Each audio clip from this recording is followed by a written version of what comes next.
Hey guys, welcome back to another edition of TK's Parking Lot Picks. It is August 18th, it's a Tuesday. We have an early slate as well, so we're going to get to that here shortly. I'm not going to talk about it today, but I'm going to have some cores for the Discord. If this video gets up in time and you see that, hopefully you can join us for that as well. But let's get into our main slate. We got 11 games to talk about. A lot of good spots, a lot of stacks I want to target as well. Probably gonna have a decent MME exposure to the slate rather than high dollar. I went high dollar yesterday, struck out. I was on the wrong side of White Sox. I had Tim Anderson, I had Moncada. I just didn't have Robert, and I needed him over Eloy. But it happens. You grind and you can stick to your process. Real close, but GBP was pretty well. Let's just jump into today's slate. Got a lot to cover in a short amount of time. We're going to start off with Darvish, who's pitching out of his mind right now. 7.5 total, -195 favorite. Last time out, 7 innings, only gave up a hit, 1 homer. 2 walks and 11 Ks versus Milwaukee. He absolutely cruised. He's got a 39% ground ball rate, 16% swing and strike rate. So he's pitching really good. Going to get the Cardinals. The Cardinals haven't really played as much this year. They just played a doubleheader yesterday. So, Darvish on the bump, 10-9, not too expensive either for GBPs. Next up, I like Carlos Carrasco, -160 favorite and an 8.5 total. He is going up against the Pirates, which nothing really alarms me for the Pirates. They did not have their series against the Cincinnati Reds, so they have been off. But Carlos has been walking a lot of guys, has 11% walk rate this year, but he does have a 32% K rate. That's really good. 13% swing and strikes, so he is generating a lot of swing and strikes. It's just he gets hit hard and he walks guys, so hopefully Carlos does not get blown up. I'm going to leave that for GBPs based on that performance. Next up, we have Maeda at 9.7, -150 favorite and a 9 total. Last time he went 6 2/3, 5 hits, 2 runs, 5 Ks versus Milwaukee. He's got a 23% K rate. That's not that high, but a low walk rate at 4%, a low hard contact rate at 30%, and a 14% swing and strike rate. So he still can get guys to miss bats. I like Maeda a lot. He's going to go up against the Brewers one more time. So looks like it's back-to-back starts against the Brewers for Maeda. I like Kenta. The upside's a little lost with the Ks at 9.7. Carrasco and Darvish, when they're on their game and their Ks are high, they're going to outscore Maeda every time, especially the guy we're going to talk about below him when he's on. But Maeda, pretty safe option to not get blown up. As I say that, he probably does now, but I like him for a safe play, maybe a cash play. Next up, we got Blake Snell, 9,500, -115 favorite, 8.5 total versus the Yanks.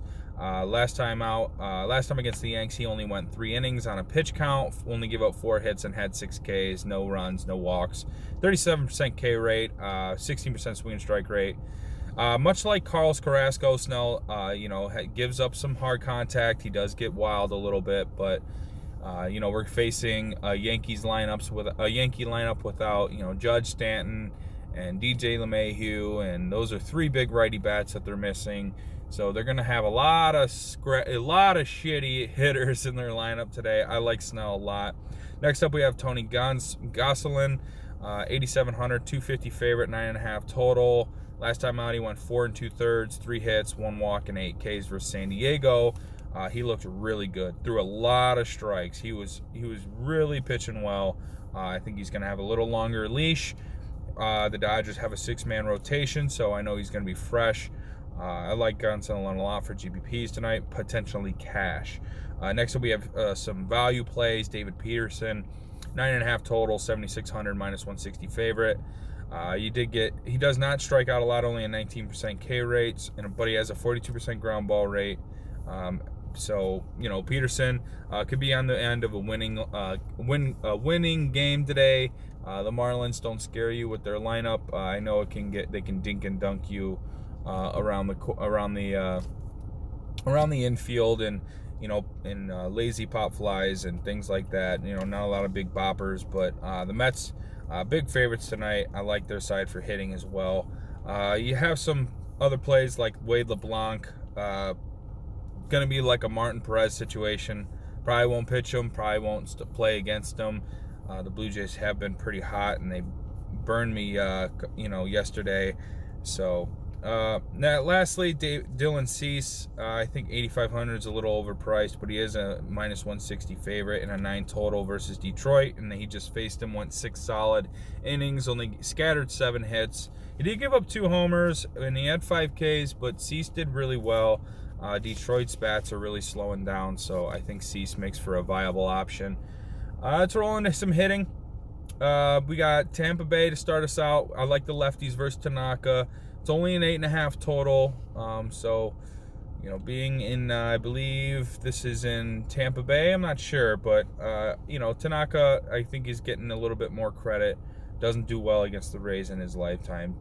Brandon Lowe, Austin Meadows, Kiermaier, Choi. I like the lefties in this lineup. Next up, you have the Indians in an 8.5 total versus Brubaker. I think that's more to do with the park that they're in and the fact that Carrasco's on the other side. Indians have some big hitters that hit the ball out of any ballpark. Franmil, Lindor, Jose. Those are good, real solid options. Been the hottest hitters for the Indians. Naquin is a guy that can get on base and make some noise. Caesar's been really well for the Indians leading off. So Indian stack's decent. Not my favorite. Going into this next game, I do like it a lot. The Nationals, 9.5 total versus Tomlin. I've been playing Soto, Turner, Asdrubal every single day. I've been pairing them with some cheap bats to go with stacks. I'm going to go right back to the well. Tomlin throws a lot of straight fastballs, gives up a lot of homers. The Braves on the other side, no slouch either. 9.5 total versus Voth. Freeman, Dansby, Swanson, top of the order. Camargo maybe as a one-off. Inciarte, Azuna. We are without Albies and Acuna, but I still think the Braves do pretty well in this spot. Next up, we have the Dodgers in a 9.5 total versus Marco Gonzalez. I like the righties here. Turner, Taylor, Betts, Kiki. Pollock, big cash play. Big circle on Pollock for cash. He's been on fire. Next, we're going to get to the Mets and Marlins. I like the Mets side here versus Mejia.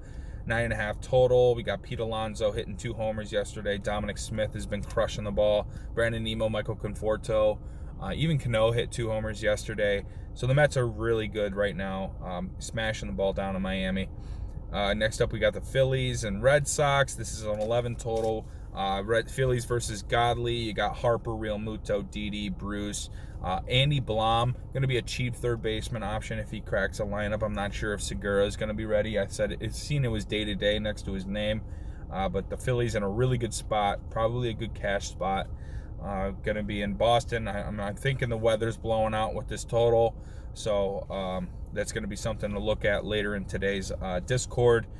Next up, we got the Red Sox versus Elfin.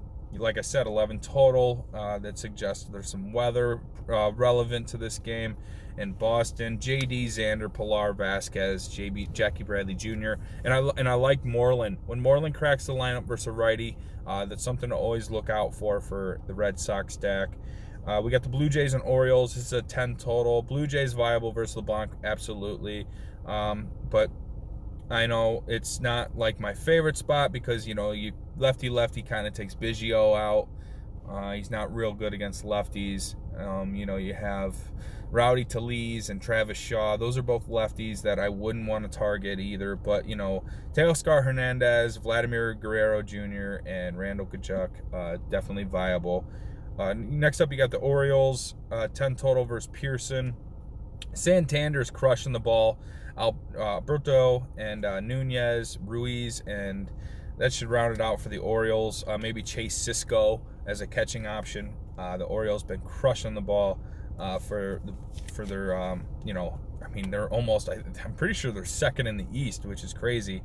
Next up, you got the White Sox versus Skubal for Detroit. I rolled with them yesterday. I'm going to roll with the same core group. Jose Abreu, Makata, Tim Anderson. Going to squeeze Luis Robert today. I know I didn't yesterday and it burned me, but Eloy Jimenez as well. Danny Mendick, also a decent option. Been really cheap. Let's hope he's still cheap today. Twins versus the Brewers, 9 total. I think it's okay. Cruz went crazy yesterday. The Twins haven't really been lighting it up as a team, but I don't mind him if their bats start getting hot. I'm gonna look at that a little deeper. And the last game on the slate, acting as the late night game, the Cubs facing off against Ponce de Leon. This only a 7.5 total. I know a lot of that's probably due to the fact of Hu Darvish, but maybe a couple one-offs. Ponce didn't look too bad versus the Twins last time out. He had a lot of Ks in 4 2/3. Maybe Rizzo, Schwarber, lefty one-off. Maybe Baez goes yard, but not going to really make the Cubs a priority in this spot. So that'll do it. That'll wrap things up for TK's Parking Lot Picks. Thank you for joining me today. As always, like and subscribe our videos. Hopefully this was helpful for my subscribers and guys in the Discord chat. Be on the lookout for early and late night stuff. I did post a message today about what we will cover. So let's have a good day and see you then.